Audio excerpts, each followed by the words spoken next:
So guys, this is my review for Tōkyō Revengers episode number 3, and with that guys, let's dive into this review of episode 3. Let's get it. And so we pick up right where we left off at the end of episode 2, guys, and what an episode. I just want to say this episode was really good, but it definitely had just some shock and awe moments, and this was definitely one of those episodes that I would say, what are the odds, right? But we'll dive into the what are the odds moments here in a little bit. But it definitely picked up where Takemichi challenges Kiyomo, Kiyomasa, if I could say his name right, probably butchering it, but I apologize. But he's fighting the leader, right? And he is getting beat down, right? Getting pummeled by the boss, just getting beat down, and it sucks. It just really just sucks. He pretty much was just like on the defense for literally most of the entire fight. But of course, he gets to that moment, guys, where, again, just like at the end of episode 2, where he's basically saying, like, I need to just face my fear, and this is one of them, because I need to get this done and meet, to either meet Sano or Kiyashi, and just get them to not meet anymore, because again, time is of the essence. Time is not really technically on his side.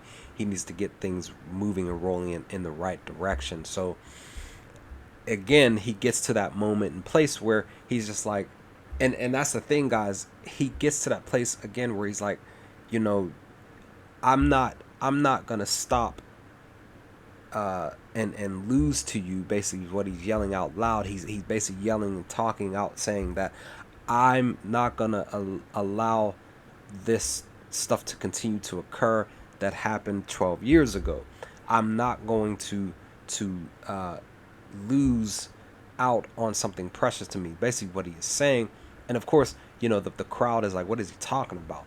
And of course he's talking about his future self, and of course Hinata dying and all of that. So, you know, the beginning of the episode was just really good, guys. I really enjoyed the beginning of the episode, but I did enjoy this moment from this character right here. Character was Akun. Akun got so upset. Now again, the rest of his friends are off to the side. They're like yelling, telling Takemichi to stop. Of course, Akun's saying the same thing, but he gets to a place where he's really pissed off. He's upset that, you know, Takemichi is getting pummeled, and he's at a point. He's getting to a point where he can't watch anymore, and he actually comes down from the crowd to literally get to a place where he can be able to get and run out, have enough space to run out. He goes into his pocket here. As you see, he's reaching for his pocket knife. I did enjoy the fact that Akun was ready to go to war for his homie. I did indeed enjoy that. It's just one of those things, guys, because it's just like, we really have to think, like, these are middle schoolers fighting. Like, these, like, I understand it's a part of, you know, it's a part of the culture of Japan over there. I'm not gonna say that this doesn't occur here on the American side of things. I definitely believe that it does indeed still occur in smaller numbers, but you know, it's just one of those things that they're just kids. They're less than teenagers, right? You know, or around 13 years old. It's either they're around 13 or a little bit younger. You know what I mean? Like, they're middle schoolers. Like, middle schoolers shouldn't be in fight clubs and stuff like that, getting beat up by, you know, having these fight club things happening after school and stuff like that. You know, it's just one of those things. But I do enjoy the fact that Akun did indeed definitely was ready to go to war for his homie Takemichi when he pulled out that pocket knife, and was gonna go probably handle his business and try to hurt Kiyomasa if he could. That's when we get into the what are the odds moments, where we get the introduction to Ken and Sano. Ken being the second in command and Sano being the commander of the actual gang. You know, one of the two leaders showing up. They more than likely came across, pretty much came in the area just as the fight was roughly about to start, and they probably were watching on the side until they decided to just step in. But you know, again, they give out the nicknames of Draken and Mikey. So it just lets me know that these gang members and leaders have nicknames, probably just in case of like authorities or something come around and they're not using their actual names, they're using these code names, like I said, of Drock and Mikey. So, Sano being the leader, again, what are the odds that one of the leaders that Takemichi needs to come in contact with, that actually does indeed happen here in episode 3. And so, like I said, guys, what are the odds that this occurs where he meets him now? He meets one of the leaders of the gang here in Sano, and of course this happens to me. I believe that this happens to a lot of people, including those who are watching this video, where you pronounce your name to a person, they say it wrong. Of course, Ken and Sano say Takemichi's name wrong. They add a T in his name. I know for me, people add a specific letter in my name, and it's literally not that, or they even pronounce they pronounce either my first or last name wrong, or a combination of both. It happens all the time. I don't get upset by it. I know there are people out there that do, just because you can even correct them like 3 or 4 times, they still pronounce it wrong. I understand. You kind of want people to respect your name, your lineage, whatever, family name, whatever the case may be. You want people to truly respect you as a person, because your parent and or guardian gave you this specific name that you for the most part definitely do treasure, and you want people to pronounce it correctly, because it is a part of who you are as a person. So for them to pronounce his name continuously wrong, I found a little bit just funny for me, because people say my name, like I said, between my first and last name wrong all the time. But again, for me, I don't get upset, because I just feel like it's okay. It's happened in the past when I was a kid.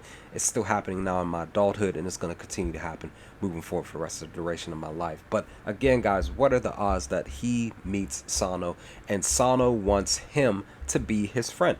What are the case that Sano grabs his head, is it true that you're in middle school?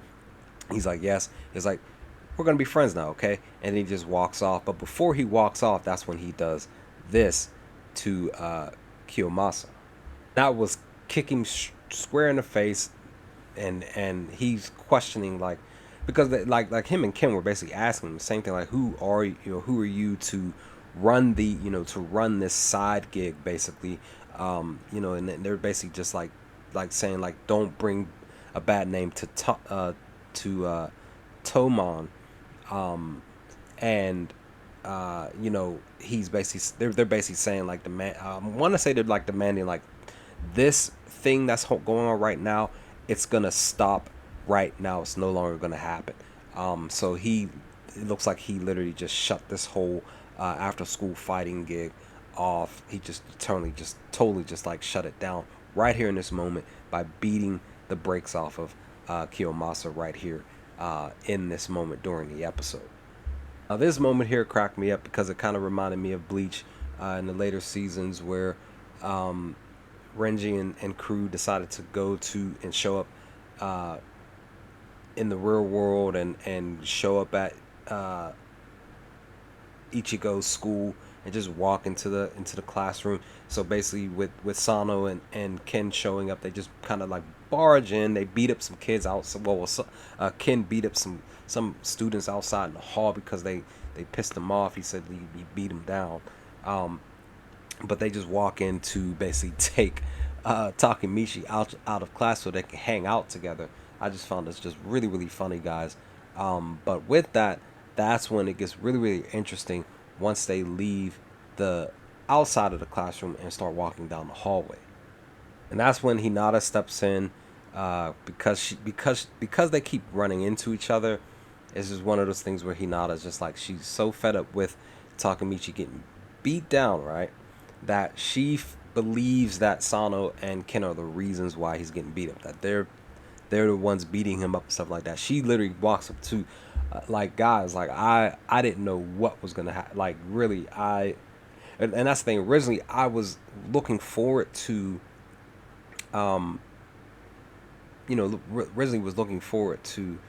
Takemichi and Sano and Ken hanging out originally, but I wasn't expecting Hinata to to show up here to cause such of a commotion between all four of them. When she slapped Sano, I was just like, yo, son, like, this is bad. Like, because you just don't know what somebody's reaction is going to be from somebody that they don't know.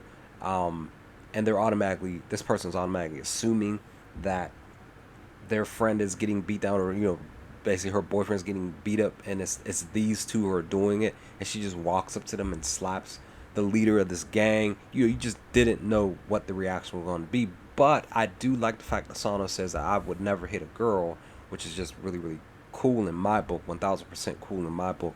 But Sano making a little lighthearted joke about it, and just saying, well, we're gonna fight. Even Ken was saying, well, who are you talking to, because you're approaching me with such aggression. But I do definitely like the fact that Taki was just like, I'm not gonna let her get, I'm not gonna let somebody get hurt ever again. I'm standing up now. I'm not gonna let Hinata get hurt ever again. This is my goal, is to save her and continue to save her. So in this moment, I just didn't know what was gonna happen, but I'm really glad that Sano was definitely, he definitely did not react in as fast and quickly and all of that. Like, he really was just like, okay, she doesn't know what's going on, we're just friends, blah blah blah. And then that's when she finds out like who they are and what's really going on. Like, they're hanging out together. They're not the reason why Takemichi's getting beat down, all that stuff. So, I'm just glad that this moment did not go in a direction that I thought it was going to go originally when Hinata first slapped Sano. And this is where basically at the end of the episode, where the wheels are rolling in my mind because of this conversation here. We find out that Sano had an older brother. His brother was a part of biker gangs and stuff like that.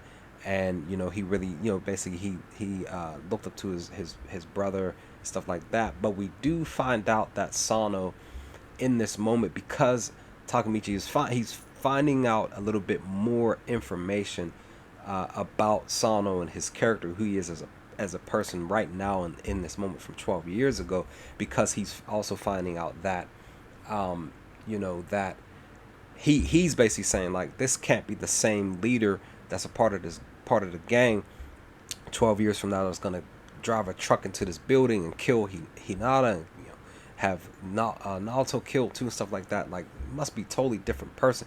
It must not be him, right? But again, the wheels in my mind are definitely rolling, because I'm sitting here questioning some things. And just one of them is that, because I've been mentioning, like, because we're talking about time travel, we're talking about variations of time travel and what the effects are different timelines being created, is there a time paradox, all of this stuff.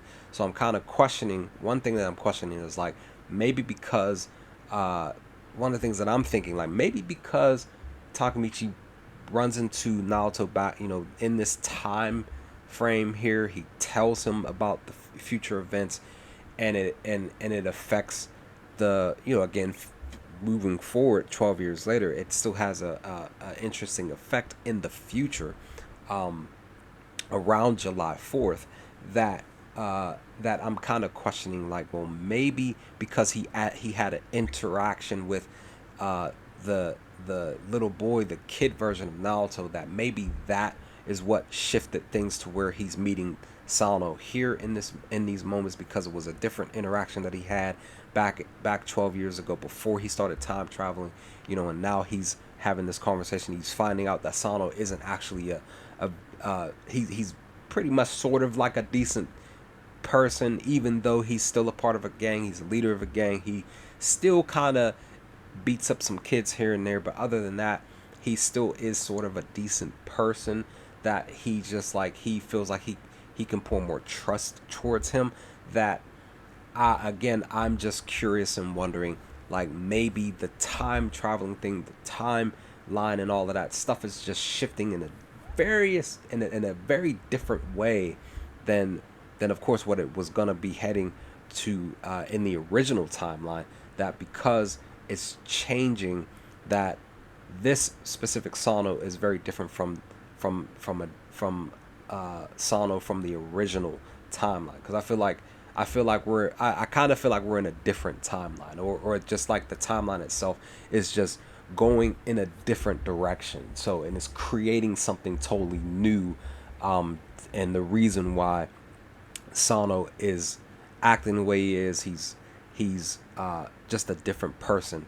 But then again, maybe he's always been this way. It's just that Takemichi just never knew this because he never had these type of conversations with him. It's just one of those things that I'm questioning, guys. But because we found out this information on Sano in his past, it opens the window, at least to have Takemichi figure out something on how to hopefully not have him and Kiyoshi meet moving forward in the anime.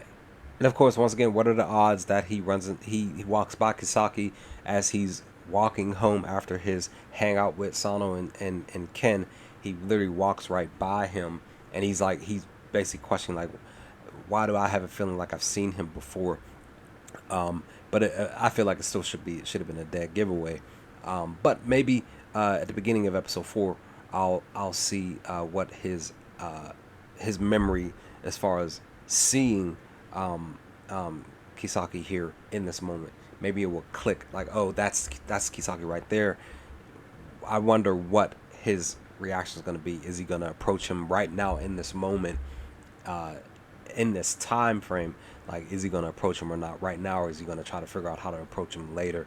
What that interaction is going to be? Is it going to be different from the interaction with Sano? Is it going to be something? Is it going to be sort of similar? I'm just really curious about what's going to happen. But I really enjoyed episode 3 of Tōkyō Ribenjāzu, guys. I really did. Now I'm getting ready to go and watch episode 4, see what happens next, and then do my review for that. And that will be up a few hours later after my reaction to episode 4 goes up. But with that, leave some comments in the comment section below. What do you all think of episode 4 when you first sat down and watched it for the first time? Let's talk about some things, guys. But other than that, I will talk to y'all next time with more Tōkyō Ribenjāzu. Peace, guys.